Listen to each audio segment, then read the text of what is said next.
Let's turn to this now. A former lawmaker has spent the last 3 years obsessed with piecing together the timeline of the first years of television in Fort Wayne. And with a little help from some journalists you may know, he's finally completed the picture of what 21 Country has looked like behind a camera over the last 6 decades. And I'm Krista Miller. And I'm Brian McElhatton.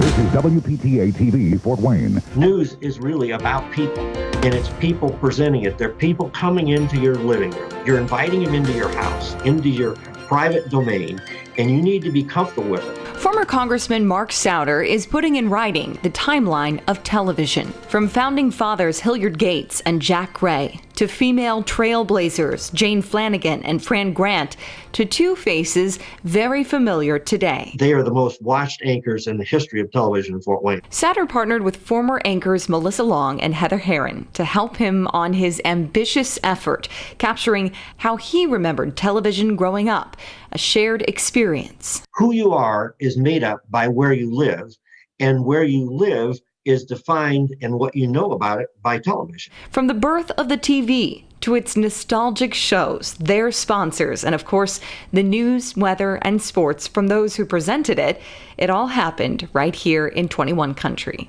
We decided that our own personal reflections and stories, as well as those of others who've been in television for those 65 years, would make a much more interesting book. Once competitors, now Long and Herron are co-authors. Melissa and I are very different. And so we really could play off of each of our strengths as we sat down to talk about how we wanted to put the book together. But it would be Souder who would scour archival resources to collect pieces of the past, buying up old TV guides and personally interviewing respected journalists like Linda Jackson, the Dean of Sports, and Tara Brantley. One thing I learned is we have a lot of good storytellers in local media.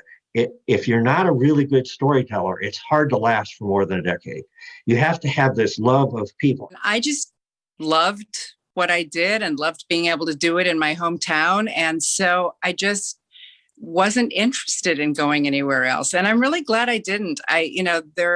There aren't a lot of people who get to do a TV career in their hometown for their entire career. But longevity in this business is rare, and Herron used to keep track of the transient nature of local TV news, recording each colleague who came and went during her tenure. The list that I kept ended up being well over, I think, 150. And that included producers who are behind the scenes doing a lot of the work, but that included reporters and photographers as well. I really was honored to work with some incredibly talented people.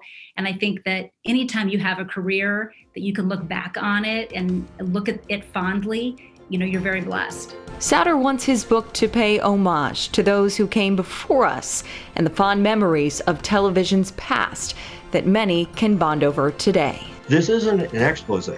I'm not doing a critique of television. I'm celebrating our commonality. The people who are in this book didn't get a dime. They shared their photos from their family albums and what they'd saved for years because they love this region and they shared their lives with it. And they love the people, which is why they lasted a long time in the media. Writing a new chapter in 21 Country, I'm Krista Miller.